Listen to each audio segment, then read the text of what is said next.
सहनाववतु सहनौ भुनक्तु सह वीर्यं करवावहै तेजस्विनावधीतमस्तु मा विद्विषावहै। ओम शांति शांति शांति। वैदिक जीवन पद्धति की इस कक्षा में आप सभी का हार्दिक स्वागत है, अभिनंदन है। हम सबका परम सौभाग्य है कि हम निरंतरता के साथ वेदों के जो उपदेश हैं उनको हम साक्षात पढ़ रहे हैं, अध्ययन कर रहे हैं, सत्संग कर रहे हैं। जो साक्षात हमारे लिए ईश्वर का उपदेश है, क्योंकि यह कल्याणी वेदवाणी उस परम पिता परमेश्वर की वाणी है। अपौरुषे इन वेदों को कहा जाता है, जो एक एक मंत्र अपने अंदर अनंत सामर्थ्य को छिपाए हुए हैं।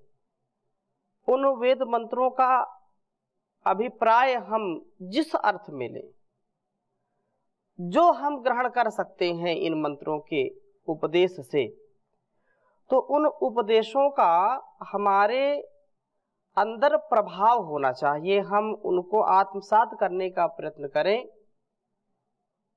यदि किंचित मात्र भी हम इसका सदुपयोग कर पाते हैं, इस वेद विद्या का, इस कल्याणमयी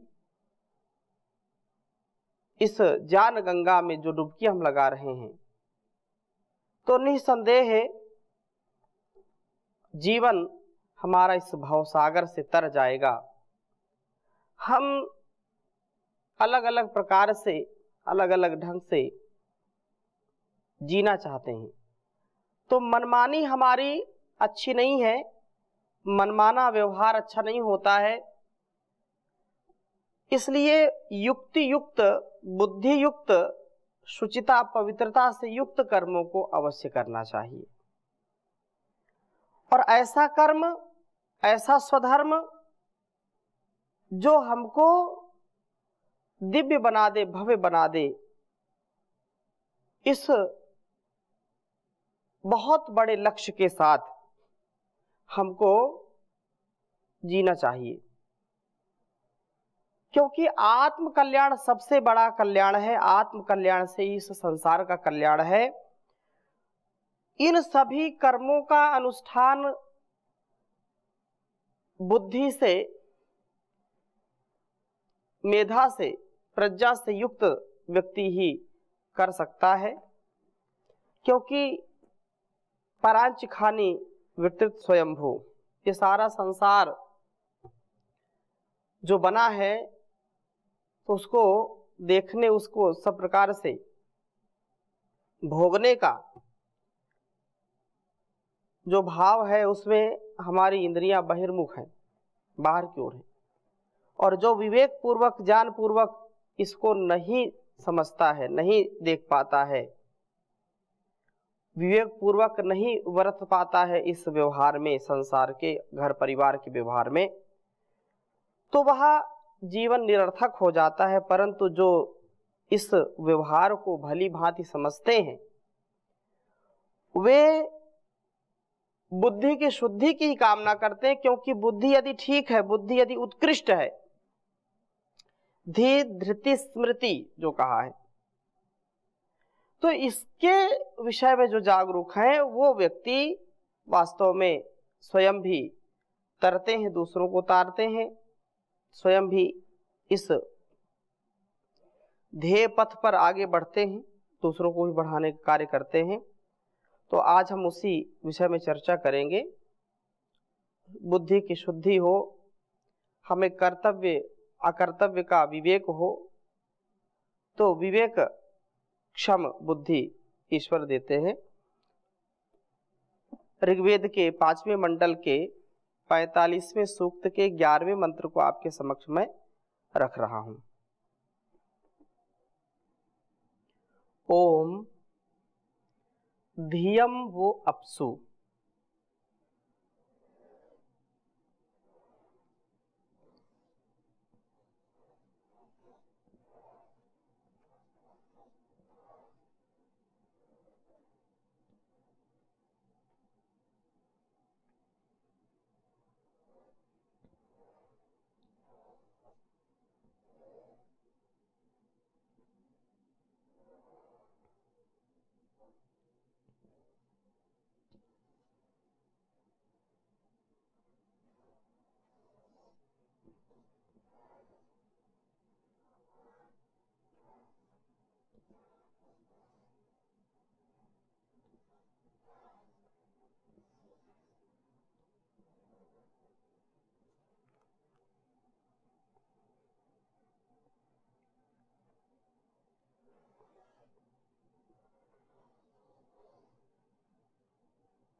धियं वप्सु दधिषे स्वर्षाम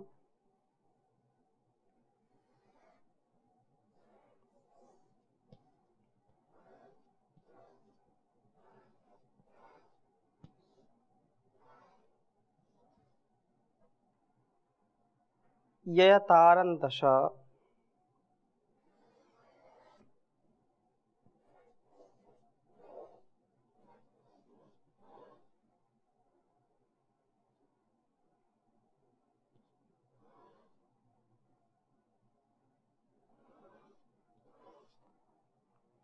यया तरन दशा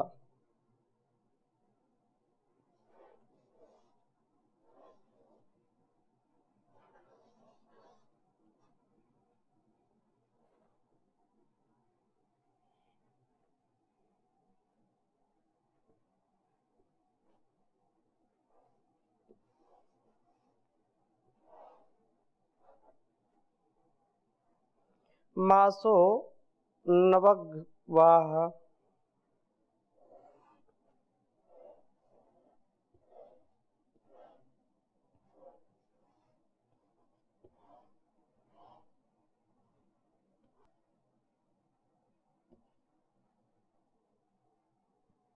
नवग्वाः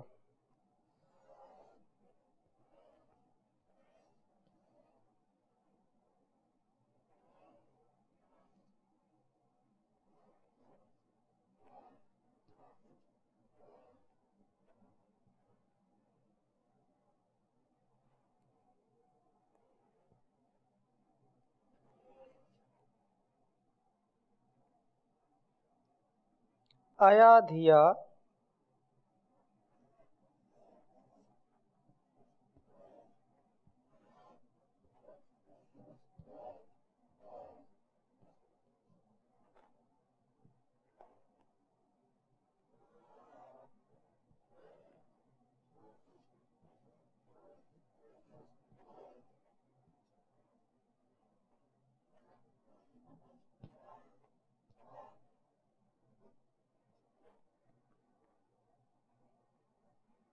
श्याम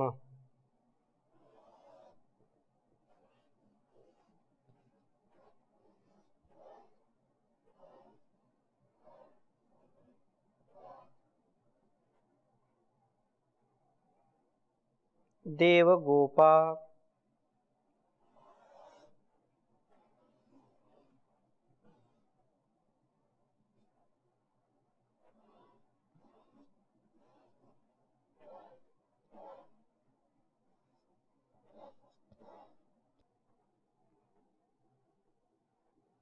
अया धिया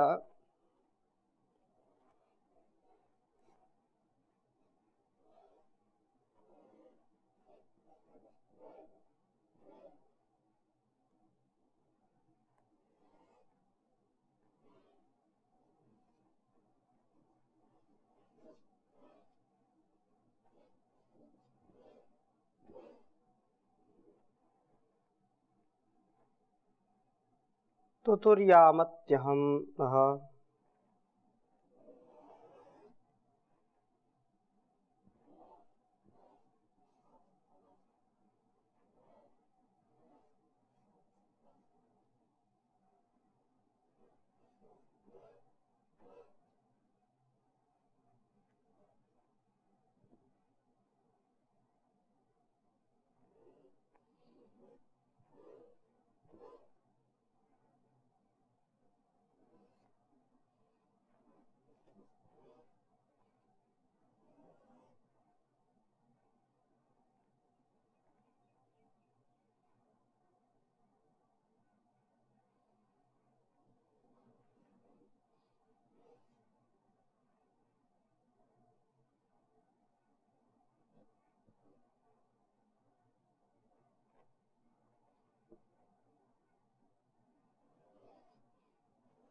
ऋग्वेद के 5वें मंडल के 45वें सूक्त का यह 11वां मंत्र है, अंतिम मंत्र है यह।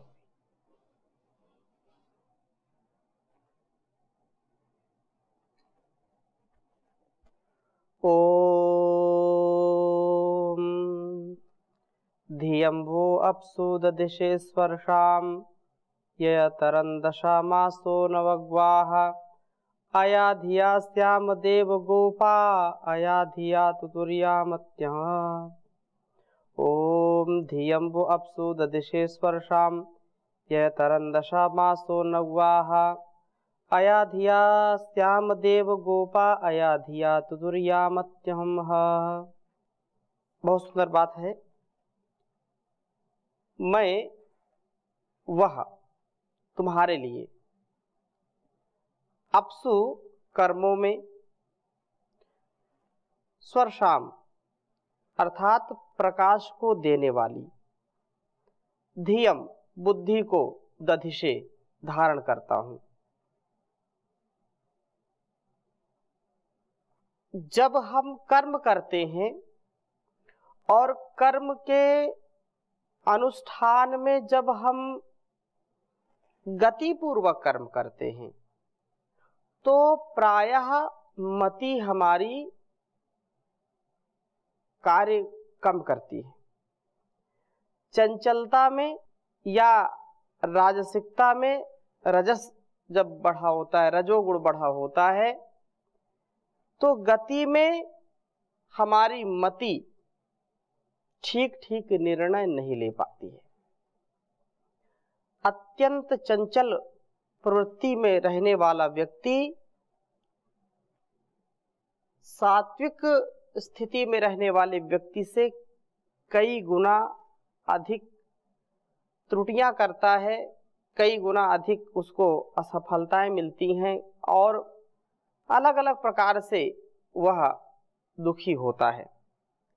इसलिए यहाँ कहा है कि वे प्रभु हमको बुद्धि देते हैं और कहते हैं कि तुम्हारे लिए कर्म का अनुष्ठान प्रकाश में ठीक ठीक होता है। अर्थात जब बुद्धि विवेक ज्ञान से युक्त हो हम और उस ज्ञान के अनुसार उस बुद्धि उस मेधा के अनुरूप हम कार्य करें, कर्म का अनुष्ठान करें, प्रकाश से युक्त होकर के कर्म करें, तो कर्तव्य इस बुद्धि से हमको पता चलता है। बुद्धि यदि ठीक नहीं है तो कार्य भी हमारे ठीक नहीं होंगे। इसलिए बुद्धि हमारी ठीक हो, कर्तव्य अकर्तव्य का हमारे अंदर विवेक हो कि क्या मेरे लिए करना उचित है, क्या नहीं करना, क्या इस संसार में मुझको छोड़ना है, त्यागना है, क्या ग्रहण करना है, तो क्या त्याज्य है, क्या ग्राह्य है, क्या हेय है, क्या उपादेय है। इन सभी बिंदुओं पर विचार करके जीवन के व्यवहारों को, इस जगत के व्यवहारों का अनुष्ठान करना चाहिए। उस बुद्धि को पाकर के हम उसका दुरुपयोग न करें।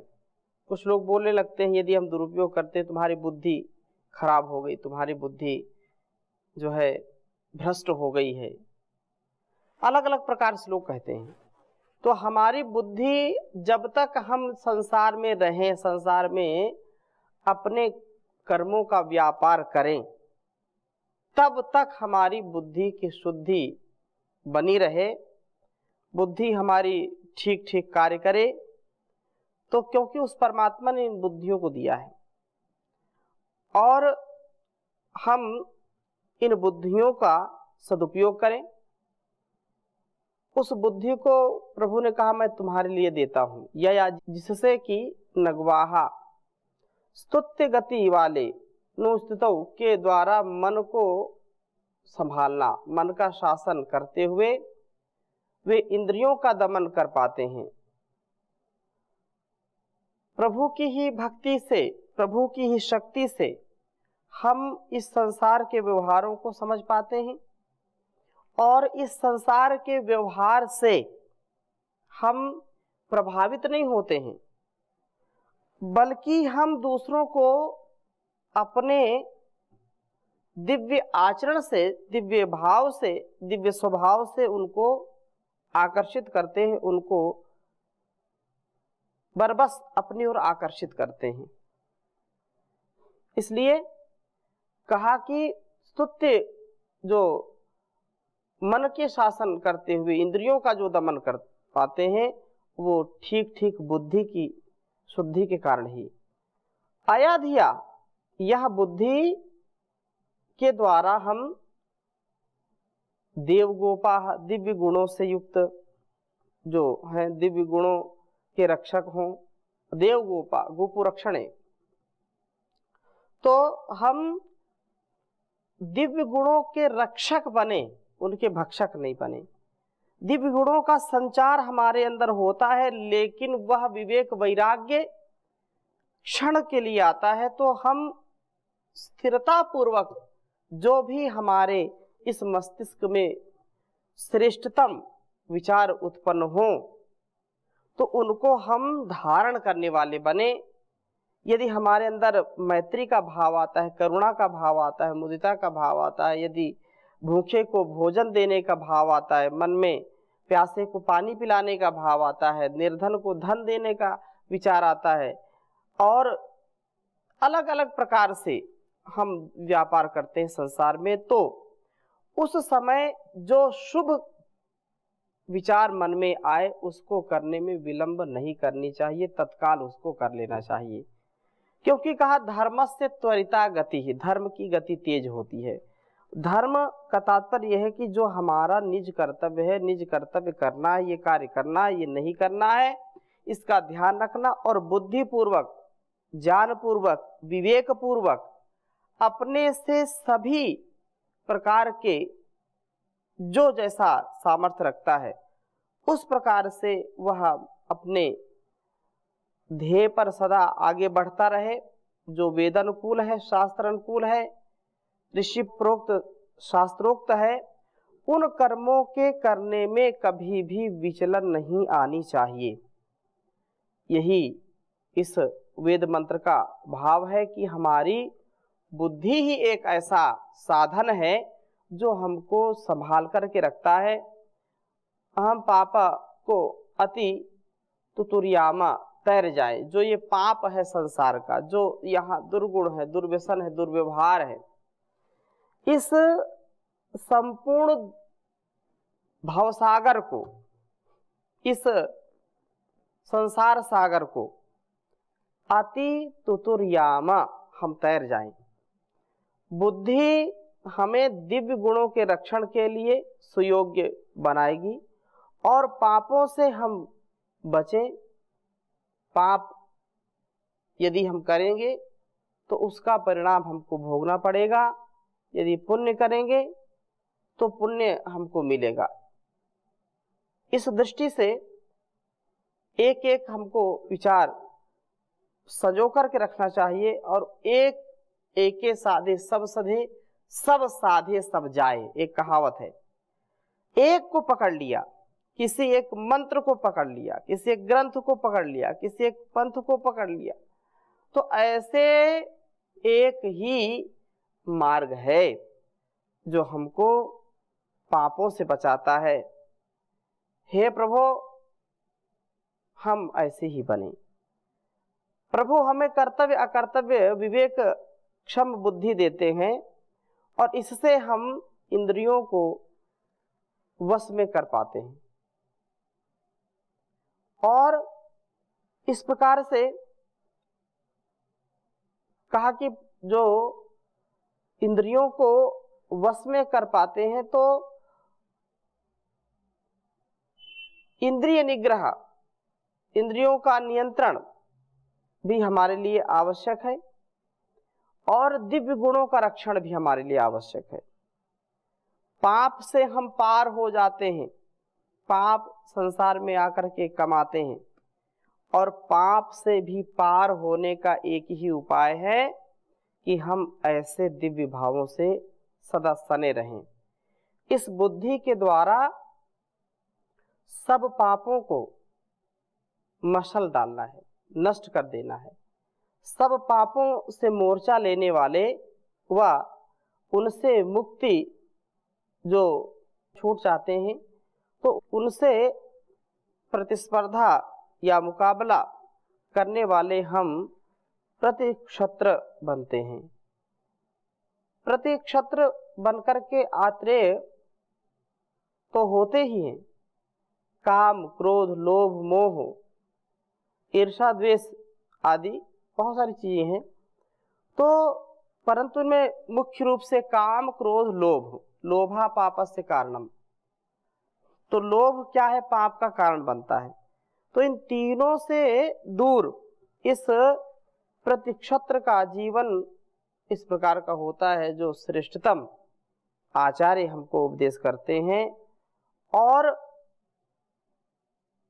अविद्या से तात्पर्य इस संसार के जो भौतिक पदार्थ है, अविद्या से तात्पर्य जो क्षणिक सुख है, अविद्या से तात्पर्य जो अहंकार से युक्त है। तो ये अहंकार, क्षण भर का विकार, ये हमको नष्ट न कर दें, इसलिए इसको ऐसे ही जीना है। बुद्धि की शुद्धि से युक्त जो हम नित्य प्रति प्रार्थना करते हैं, या मेधाम देवगणा पितरश्चोपास्ते तया मामध्य मेधाग्ने मेधाविनम कुरु। ओम भूर्भुवः स्वः तत्सवितुर्वरेण्यं भर्गो देवस्य धीमहि धियो यो नः प्रचोदयात्। हिरण्मयेन पात्रेण सत्यस्यापिहितं मुखं तत्त्वं पूषणपावृणु सत्य धर्माय दृष्टये। तो इस दृष्टि को हम बना करके रखें। ओम शांति शांति शांति।